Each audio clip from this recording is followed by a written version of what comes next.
Welcome to Daddy vs. Doctor. Here are your hosts, pediatrician Dr. Scott Cohen and comedian Sebastian Maniscalco.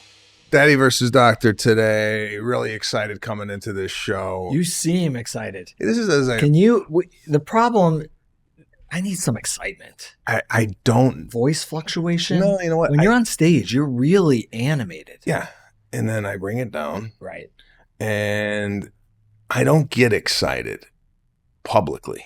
Okay. I will get excited behind closed doors Yep. and show a little bit more emotion Yes. than I would do if I'm. Listen, am I excited? You should be excited. Not Welcome really. to Daddy versus Doctor. Great show for you today. Amazing group of families talking about sleeping on your stomach, a blended family. What else do we have? ToyTime, Snack time. and We got everything. ChickenPox. Something you don't hear that often. We're gonna No, get into that. ChickenPox. Can't wait. I'm excited. Yeah, there it is. All right, we're going into the mailbag. We're going to jump right into the bag. All right, we got Peter and Tracy M from Sarasota, Florida. And they are saying that their 10-month-old was recently diagnosed with chickenpox, but they thought it didn't exist anymore. Can you please comment? Okay. So growing up, Yeah. I got the chickenpox. Yeah. Right? And I thought I was dying because it just looked awful. Yeah. It was basically, I don't know if I'll call them Pox. sores or pox. They're like chickenpox. And they Yeah. itched, All right? right. And obviously went away. I typically don't hear of the chickenpox anymore. I believe, and again, don't quote me on this, there is a vaccine Right. for the chickenpox. Why does this kid at 10 months have the chickenpox? Yeah, it's less common because the majority of people now are vaccinated. So when you have a large population that's vaccinated against something, it's less likely to occur, and then you're less likely to transmit it to other people. So you're right. It's not that it doesn't exist. We just don't see it as much because most people are vaccinated. We give the varicella vaccine, the vaccine for chickenpox, when a child's around 15 months of age. Oh, okay. So we all remember it was prior to the vaccine. Yes, it was a week of misery. At best, you got this rash all over your body that was extremely itchy, often fever for a couple of days. Then the rash scabbed over and you went back to school. People even talked about chickenpox parties where people got together and said, well, we're all going to get it eventually. Let's all just get it now, which isn't really, we really don't want to do that because chickenpox, even though it could just be a week of a bad rash and fever, it can cause more serious illness. I mean, you could get pneumonia, you could get meningitis. Some people even die of chickenpox. Is it common? No, but we try not to expose ourselves to things that can be really dangerous. And nowadays, because of the vaccine, it's funny, my generation of doctors, I'm 48, saw chickenpox, but very rarely saw measles. The doctors older than me saw measles, then we had a measles vaccine. So I haven't seen a lot of kids with measles. The next generation doctors, think about that, will have never seen chickenpox or very rarely seen chickenpox as we eliminate these viruses and infections with vaccines. So it's unfortunate this child had chickenpox. It's less common because most people around them are usually vaccinated. Hopefully this child did well, and usually it is just a rash, sometimes fever, and then it resolves. And then once you get it, you get natural immunity, so you don't have to be vaccinated from it. No. You have lifelong immunity. Oh, okay. So I have lifelong immunity. Yes. Not pertaining to chickenpox, but another question has kind of arisen over the years, and I don't know if you know anything about head lice. Oh, yeah. Another thing, I'm going to itch now the rest of the podcast. Thank you. So growing up, the kids who got head lice in my school, we just thought they're dirty, right? Nice. Yeah. But then my sister ended up getting it. So then, of course, we changed our view on that. It's the home. It's not. It's nice of you to feel that way. So head lice. A, why don't I see it prevalent in adults? And B, what is it? Yeah, they're like little mites, like little bugs that get in your scalp. Super, super itchy. It's more common in kids because once one gets it, they're sharing things. They're, touching each other's head, combs, hats, things like that. The actual lice don't live long on inanimate objects. They die pretty quickly, but it's just contact back and forth. Adults were not like doing that as much. And kids also tend to be in a lot of close quarter schools together. So, one child gets it, and then you're going to get that notice from school saying everybody's getting combed. You want to make sure you have to get rid of the lice. You kill the lice there's a shampoo, but you also have to get the eggs, because what happens is you get the lice, but then there's still eggs. The eggs hatch a week later, and then you got a whole nother batch of lice. So you hear about these people that, comb the hair and get out the nits, the little white eggs, and you're looking at me like I'm crazy. No, lice, like visualizing it, and then it gets better. My head has been itching for the last month, right? Maybe you haven't. No. But I think it's a form of psoriasis that's on my head. It's just dandruff. I don't know. I feel like if you had something like lice, I see you just like wanting to rip my hair out. Rip your hair out. Like, I don't think you could take the visual in your head of the bug in your head multiplying. When you say laying eggs, that's where I go, if I had lice, everything in my house would be burned. Yeah. Gone. You shave your head? I don't know if I would go that far. Yeah, just interesting. Did your kids get lice? They haven't. They haven't. And they haven't had pinworms yet. See, I feel like your kids skipped all the things that you think my kids are going to get. Yeah. And I don't know why. Because I think your kids are dirty. No. Here's another question, and this is a selfish question.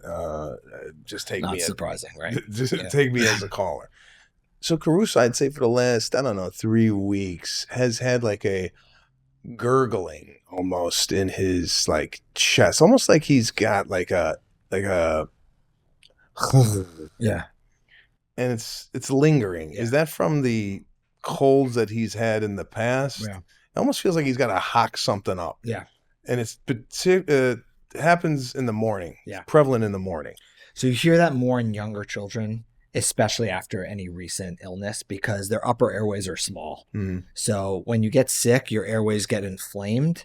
So you hear that congestion more. It refers down into the chest. That's why a lot of times when kids cough, it's really wet. It's really rattly. You feel your hand on their chest. It's vibratory. And you think, oh, they got pneumonia. It's in the lungs. It's very rarely in the lungs. It's usually in the upper airway resonating through, because the airways themselves are small. And that can linger after any cold in the wintertime. I mean, weeks to sometimes months.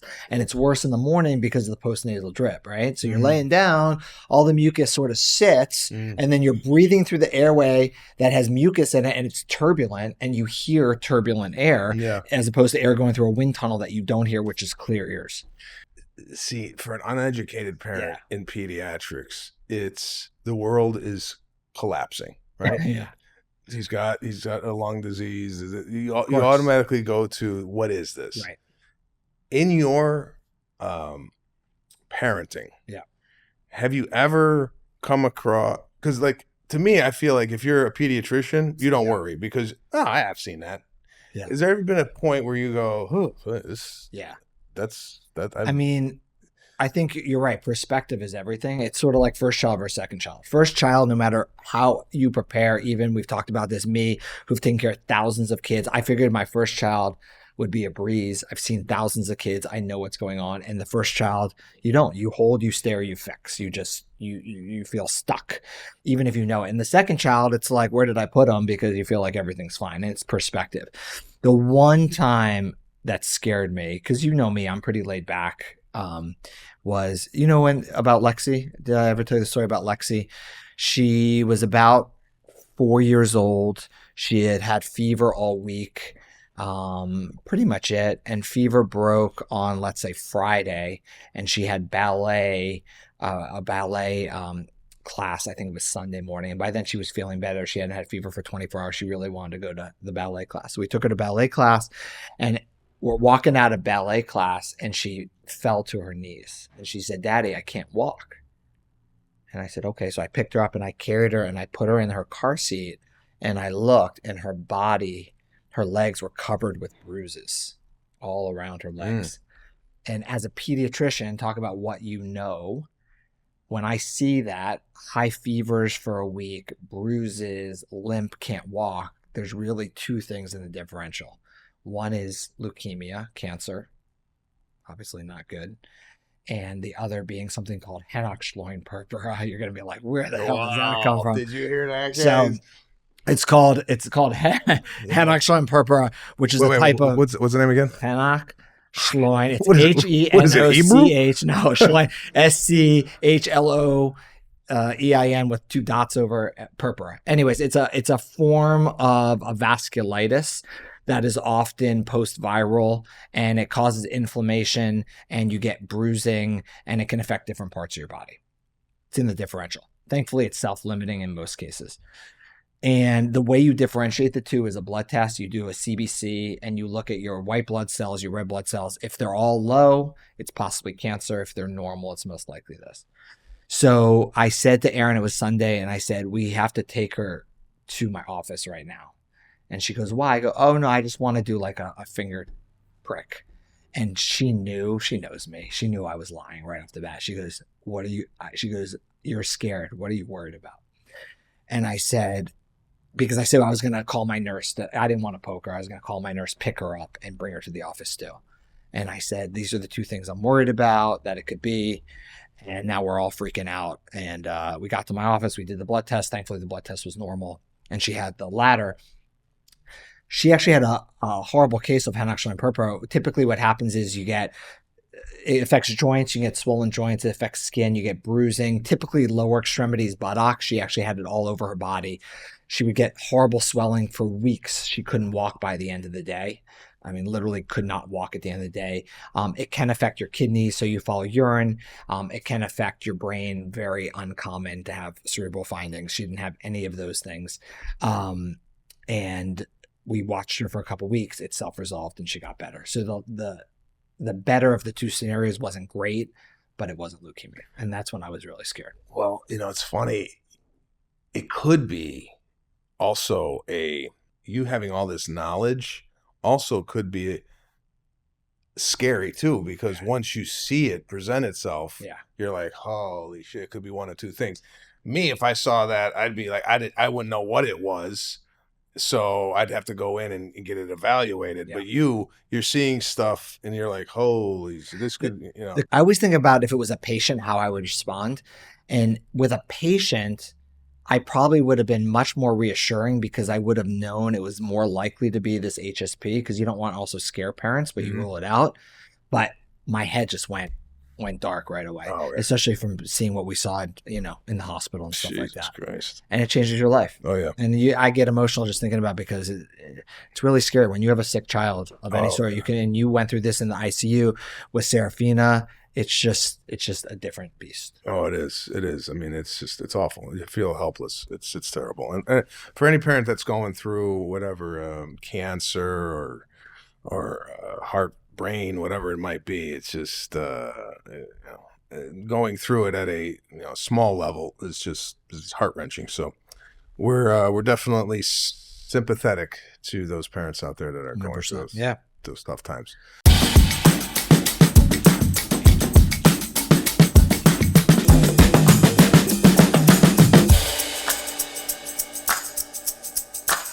Thanks for joining us. We are great. This is Dr. Scott Cohen. My name is Sebastian Maniscalco. We're so excited that you're joining us today on Daddy versus Doctor. Okay, so you're coming from two different marriages and have kids from those marriages, and now you're like the Brady Bunch. Yeah, pretty much. Yeah, if you want Brady Bunch, the crazy bunch. The crazy bunch. Wait, so how many kids on either end? What are the ages? Can we go first? I birthed 4. The oldest is 33, almost. Wow. 23, 21, and 20. And I have 30, 32. 30 should be 31 this year. That's bad. All right, I have Danny, my son. It's going to be 18 this Sunday. And my daughter, Emma, passed away in 2006. She would be 17 this year. Sorry. Oh, we're sorry to hear that. You guys don't even look old enough to have this age group of children. When did you have the kids? 15? This is young, 18. Yes. 18. 17. Okay. Well, what's the problem? No problem. What the hell are you calling the show for? It's like a dinner party and they're all just like hanging out. I was scrolling on the Instagram. Yeah. Okay. And I saw this thing to, do I have a topic? Yeah. I'm like, I don't know. The only thing I can think about is a blended family. But here's the thing. Uh-huh. If you ever have anybody that's in this situation, I think before you get married, you should talk about, what you expect. Plan it all out. All right. This is my problem when it comes to these situations. It's hard enough, right? You fall in love with somebody. Then they got kids, right? Now, God bless. It's got to be a miracle that everybody gets along, right? It literally, because you got 4 kids, you got 2 kids, and everybody comes together, and it's got to be like so harmonious that it's because there could be a lot of friction there, right? Right. It could be the whole, you're not my mom, you're not my dad. It's hard, yeah. That whole thing, and my dad is beat the shit out of your dad, whatever the hell it is. But that normally happens, I believe, at a younger age. When they're all in the same household, same experiences, and then you just need some sort of consistency because we hear about that, right? Like, why would I listen to you? You're not this. Yeah. The other thing, right? I was his second grade crush. She was my second grade crush. Okay, The well, whole story behind this. listen. Is this what happened? You guys got divorced, and you were sitting around, and you said, "I wonder what my second grade crush is doing." And you looked her up on Facebook. How did you guys meet? My mother got very, very ill. I lived in Jacksonville, Florida. My mom lived in Suffolk County, Long Island. So she got very sick. And then I remember one day after a 12-hour work, I jumped in my car, drove 15 hours to Suffolk County. Now, Lisa, Suffolk County Rocky Point in New York is in my hometown. Lisa still lived there. So when I went up there to see my mom, she'd get out of the hospital, and then I tried to get her back down to Florida. But when I was up there the first time, it was June 30th, 2015, 11 o'clock in the morning. All right, we met, obviously, through Facebook, let's get together. We haven't seen each other in 20 years.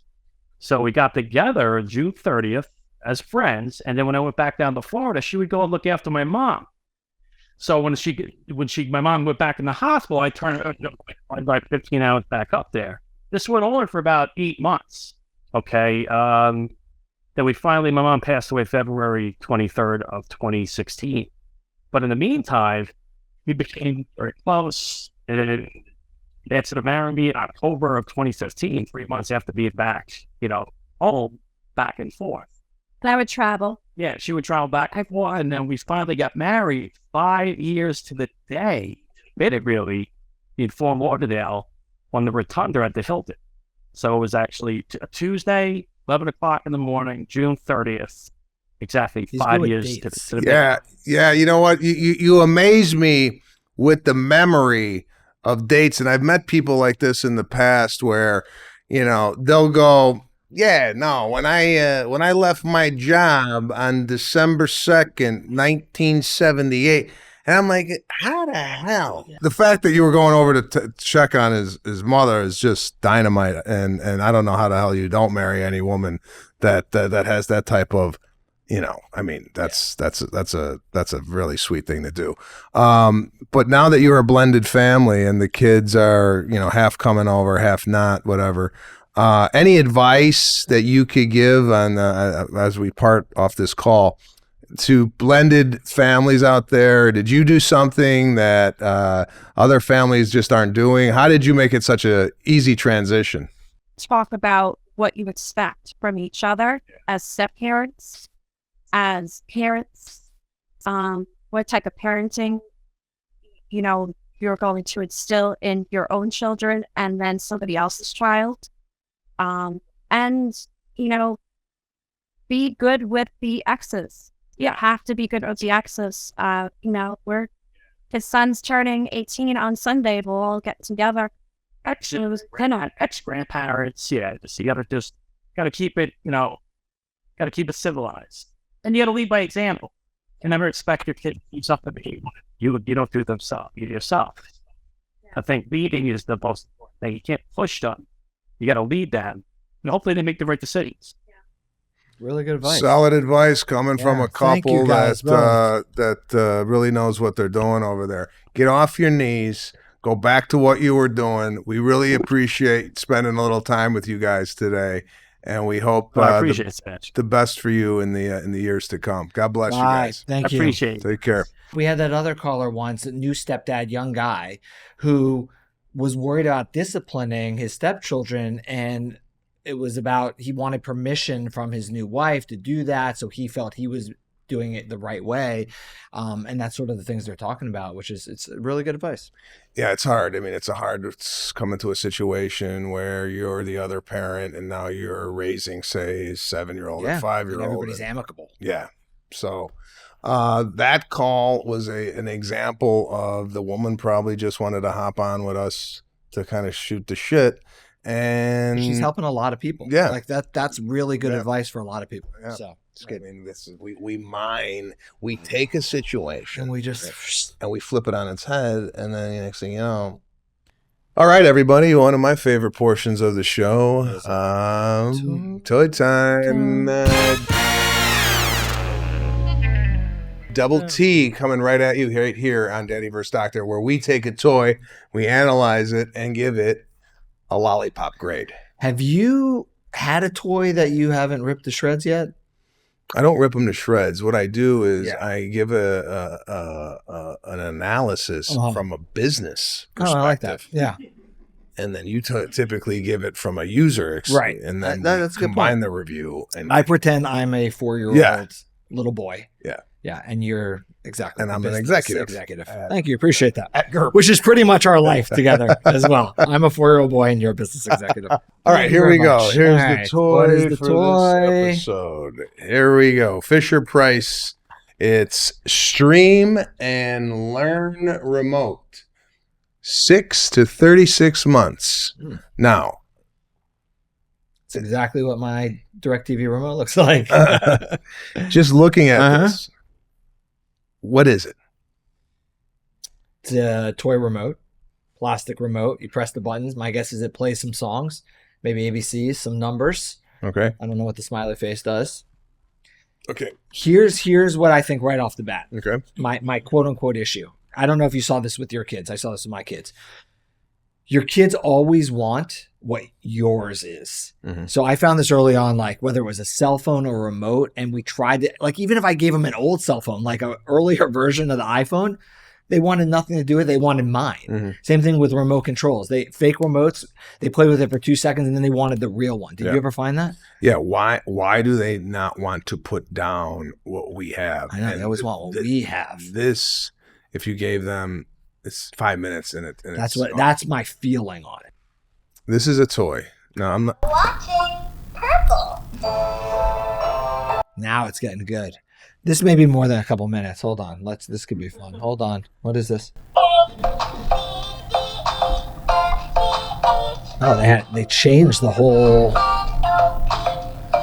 I like this beat better.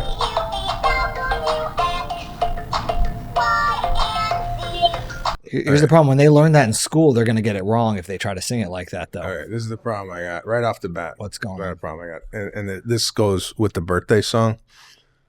The birthday song should just be the birthday song. Happy birthday to you. Now people are adding a cha-cha-cha in there or whatever. Just leave it as is. You don't, Nostalgic, like from the beginning of time. Don't change it. happy birthday. Forget it. Yeah. Just happy birthday. And I believe that the ABC song is a song that you shouldn't be playing around with. Let's just keep it A, B, C, D. It's worked all this time. P is one letter. It's all the same. Yeah. Exactly. Why do we got to change? Give me the numbers. What's next on it? Hit another. 2, 3. You're logged in. Yippee! You're logged in? Yeah. 6-month-old knows that? 1, 2, 3. This episode is starting in 1, 2, 3, 4, 5, 6, 7, 8, 9, 10. Sing it with me now. 1, 2, 3, 4, 5, 6, 7, 8, 9, 10. 10. Hey, could we use this for the episodes? Didn't it say the next episode's starting? What's that? What else is on there? This is a toy. I would literally, this is what I would do if I bought this toy or somebody gave this for a gift. I would give it to my kids like this in the box. Right. We don't open it. Right. They play with it. Play with it. See if it's a hit. Yeah. If it's not, And I you take it right regift back it. to the store. You Regift to a it. friend. You don't take it out of the box. By the way, this is meshed into this box. It's going to take a toolbox to get this thing. It's like a block of gold. Yeah. See, I think something like this to do with the parent, like they're not going to retain, like a 6-month-old's not going, oh, colors, now I remember colors. Mhm. If you're doing it with them, you have to show them something. Okay. Tunes are catchy. I think this is going to open up a larger discussion for me. But before we move on to that discussion, I want to rate the toy. Okay. How many lollipops out did they of make? five lollipops. Yeah. You know what? I wasn't impressed at first, Yeah. but It's got a lot of functionality. it does have a lot of functionality. It has 20 songs, sounds, tunes, Where'd you get the 20 songs from? and Does it phrases. say it on the box? On the Oh, box. right there. Yeah. I think this is a nice little learning Yeah. tool. Whether the kid is learning or not Yep. doesn't really matter. I just think that kids at this age like the fact that they're hearing different sounds, different things. Out of 5 lollipops, we're going to give it. Now, have we decided, could you go 3.8 No, or just halves, I think. halves? Because you can't cut a lollipop in a 0.8. You could probably do a half on a lollipop. Okay. I'm going to go 4 Wow. lollipops. That's high. I was going to go 3. Really, just because I think it's a time issue. I think it's a 1-2 time use, and then they're not using it too much. I got to be honest with you. I thought you were going to go higher, so I went higher. And I thought you were going to go lower, and I wanted to be different. But that averages us at 3.5. 3.5. It's 3.5 lollipops for that, which I think great learning tool, fun for the kids. My issue with it is I think we're not going to be using it for very long. Here's my biggest. It might be my biggest regret as a parent. Just one. Many Okay. but this is one. You know, Tiger Woods started playing golf at a young age, and as soon as he started swinging the club, there was almost like a natural ability that he had. It was almost like he was born to do it. Now, my fear is I don't introduce my kid to what they were born to do, right? Like, How do you know? how do you know? How do you know? If you never introduced a piano Right. to a kid, does the kid never learn and to utilize that piano talent they Sure. innately have in them? Or do you think they will end up eventually finding the piano? Yeah. What I think you try to introduce a lot of different things. One, to see what they're interested in and what they're good at. And I think the studies even show that even if you're great at one thing, not just doing that one thing, doing a variety. Like actually, if you read about Tiger Woods, even though he was great at golf, he did play soccer and he was playing a lot of other sports too. Because even though you're great at golf, those other things are helping in some way with the thing you're great at, whether it's hand-eye coordination or speed or dexterity.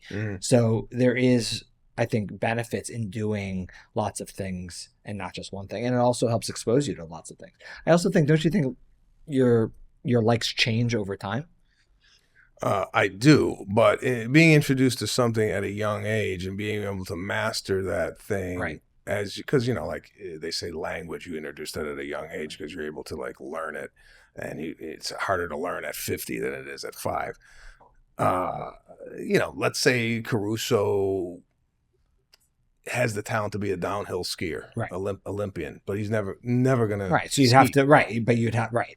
You don't know unless you try. Or But don't you think there's a combination of being exposed, number of hours of doing it, and then there has to be some God-given talent because I could spend $1 million hours playing the guitar. I'm probably not going to be the best guitarist in the world if I wasn't meant to be.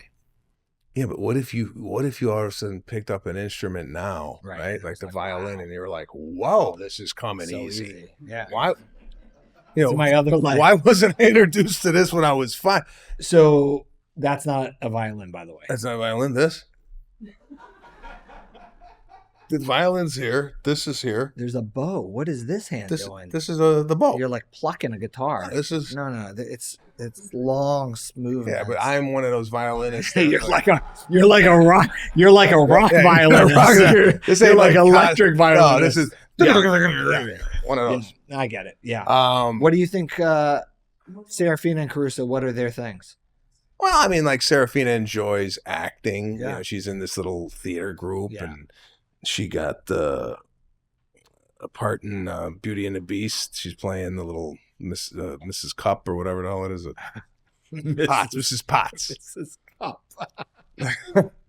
So she's really excited about that. And, Caruso, we don't know where the hell he's going. He could be a wrestler. We don't know. But, I just wanted to expose them to a lot of different things so they're able to, like, maybe find an interest. Because I don't think, and my mom listens to the show religiously, and she's probably going to call me after she hears this. Oh, we need to get her on, by the way. I don't think necessarily I was introduced to a lot, and if I was, there wasn't really a stick with this, do this. And Lana's really good at that. I'm not necessarily, if you don't like it, you don't like it. Lana's more like, right. But I think that's important to show that if you are going to try something, you do have to at least finish it out. You can't just start something and quit. Yeah. Also, it's too easy to do that. And then you really, sometimes getting through it, then you actually realize either you really like it or you really don't. Mm-hmm. But it's interesting you say that. How would you know? I mean, this happened with Lexi, same thing, Beauty and the Beast. She was trying out. She practiced behind a locked bathroom door in a locked bedroom. We had never heard her sing a note. She ends up getting Belle. We were like, I don't know how, we've never even heard her sing before, ever.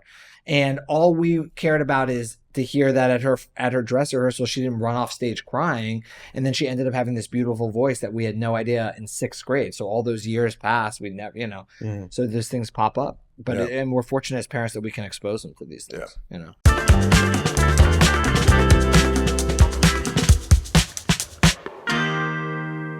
Wow, what did we walk in though? Is it dinner time? You walked in on dinner time. We got pizza here. We got the whole family. Oh, look at you. Oh, nice. Look at this stallion. What's his name?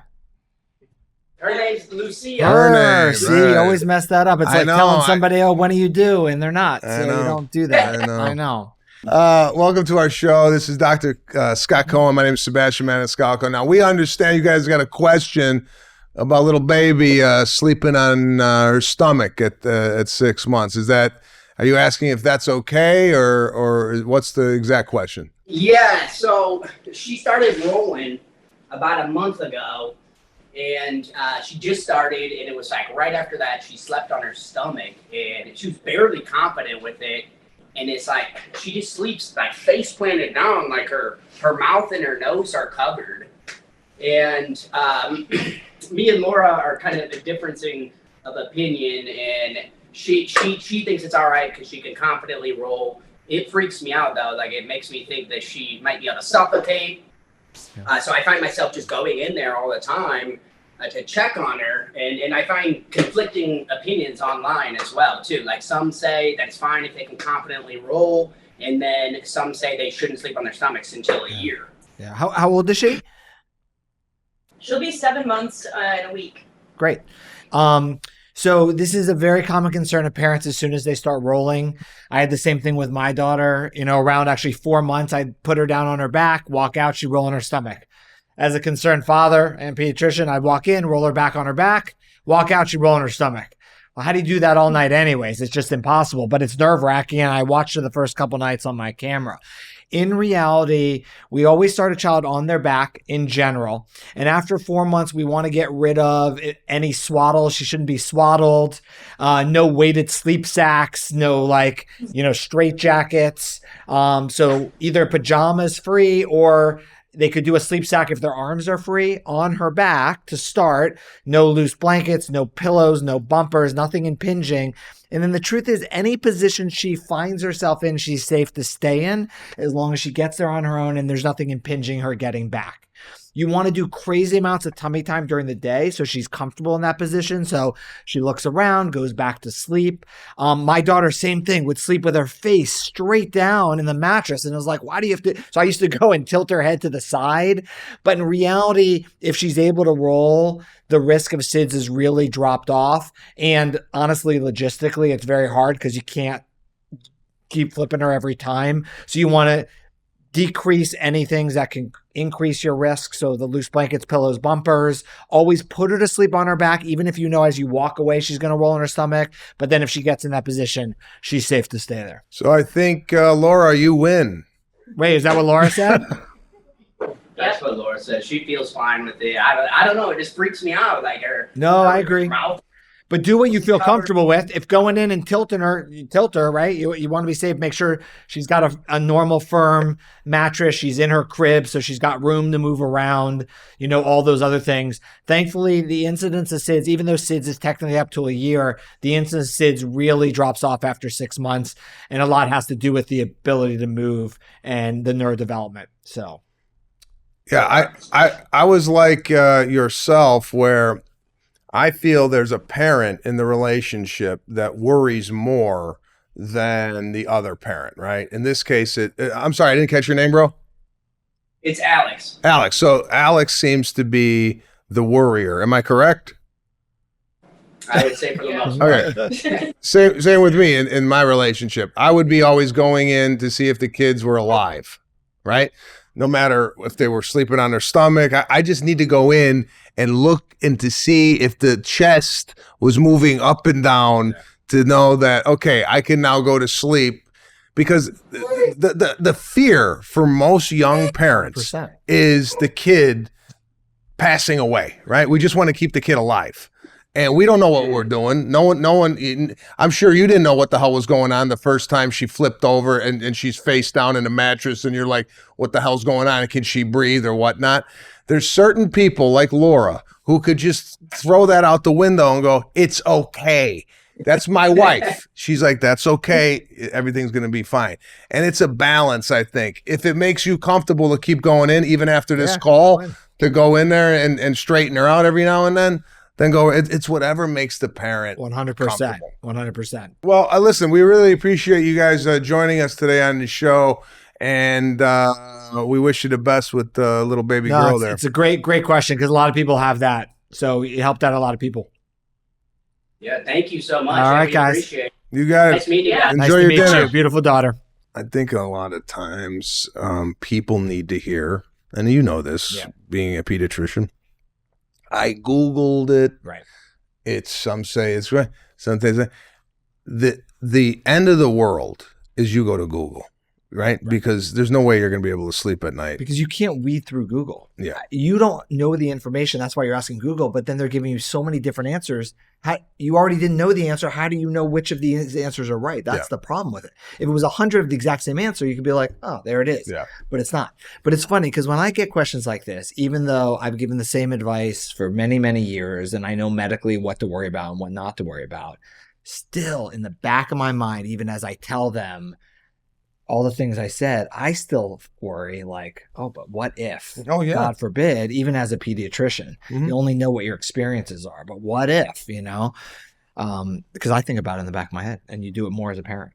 Oh, yeah, because you don't know also what the kid, there could be a deficiency in the child where he's got a spine. This is a reach, but like there's a herniated disc in the kid's spine and he's got to flip over.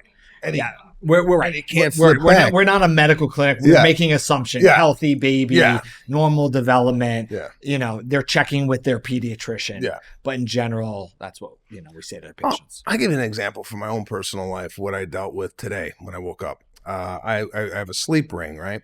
And I went to go take this sleep ring off, and my finger it's swollen. And I noticed this in the morning. My fingers tend to be swollen. Now, I went to Google and I typed in fingers morning swollen. Now, a bunch of stuff comes up. Right. Arthritis, rheumatoid arthritis being the number one hit. Yeah, if you have swollen knuckles, it's going to be hard to get them off. Okay. But Well, it's Is it arthritis? I don't know. Right. But then the next one was poor circulation, Right. retaining water. Right. There's about 7 different Oh, things it can be, Right. right? So I just left it as, okay, everything's fine. But I just wanted to see, sometimes you just want to, just curious, why the hell can't I get my ring off at 8 a.m.? I Right. can't get it off. But at 4, it flies right off. Yeah, but it will give you the myriad of like not so bad to like your finger's probably going to fall off in the next week. Yeah. When most likely it's either some like also when your hands get hot, they swell more. So like your ice bath, guarantee after that ice bath you take, you can get your ring off. Yeah. Because everything shrinks. Yeah. And so if you're sweaty and hot sleeping, it's going to be heavier. You had the night before a lot of salt, a lot of alcohol. Mhm. You're going to have swelling. Yeah. So those are the more likely things than you have rheumatoid arthritis or something crazy going on. Yeah. You know. So Again, we solved another problem of yours.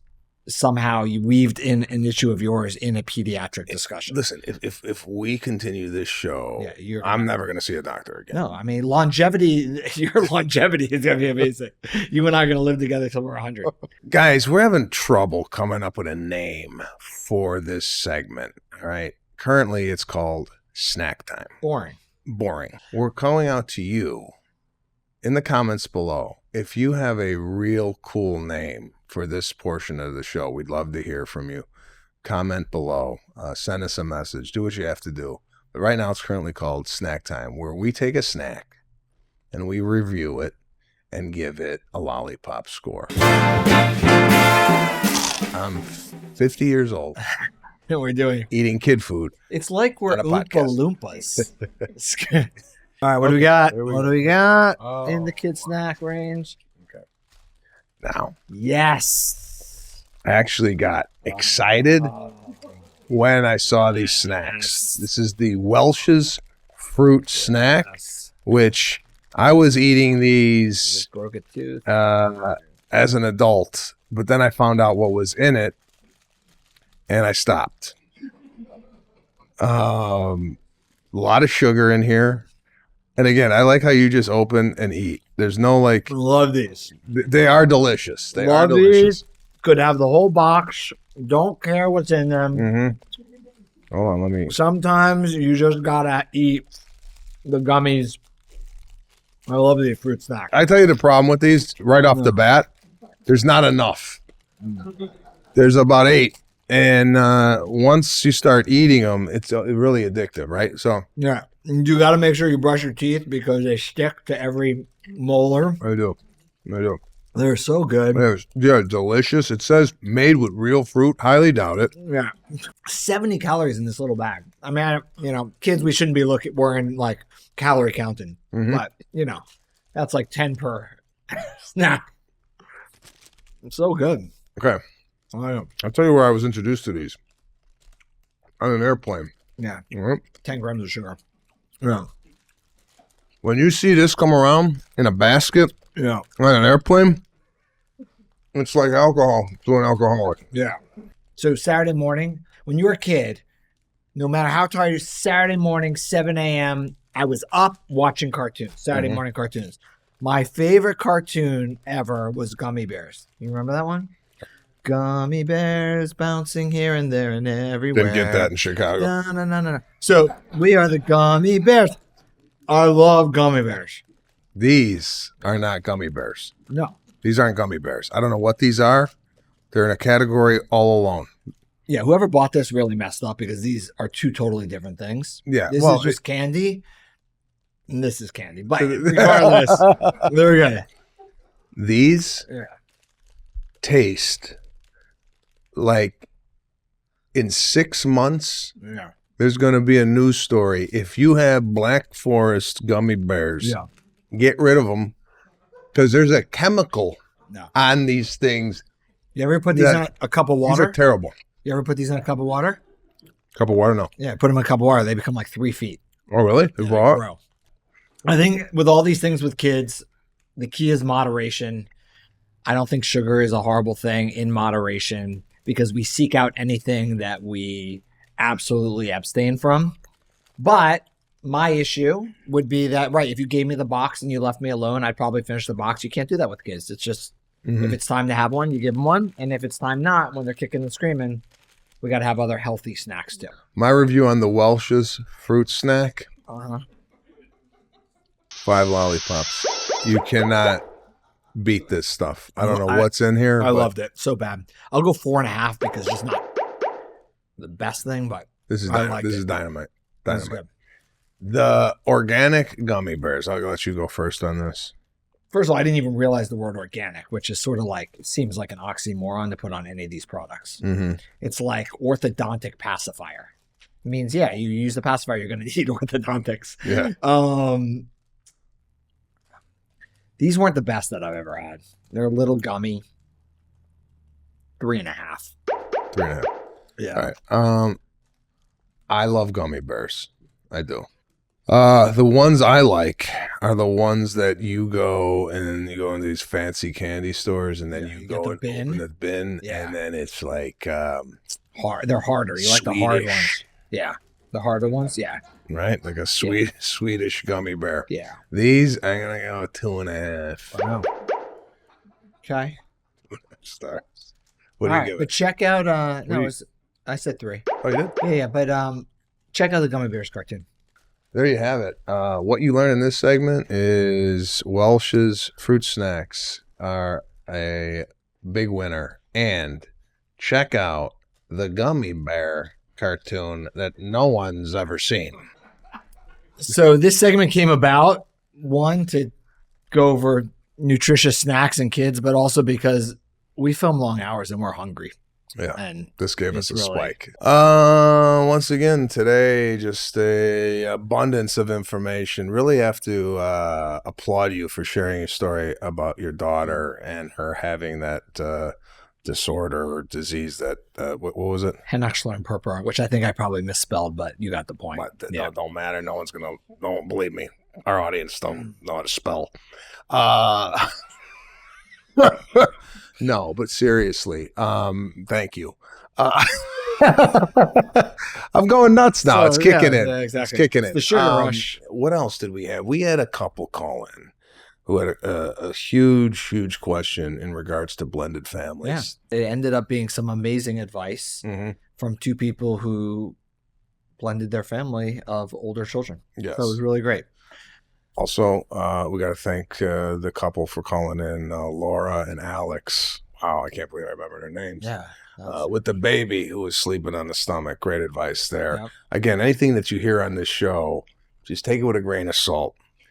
Check with your pediatrician and your doctor. Dr. Cohen is a trained professional. He doesn't know the history of your kid or what underlying issues they might have. He's basically going off the health of the child, assuming that it's a healthy kid. And then love the ToyTime and love SnackTime. And again, if you got a different name for SnackTime, please leave it in the comments below. We'll check it this week. That's it for us here at Daddy versus Doctor. We'll see you next week. And hey, share this with 5 of your friends so we could get, and a blended family or 2. We'll get you 10 right there. Yeah, just send it to a blended family.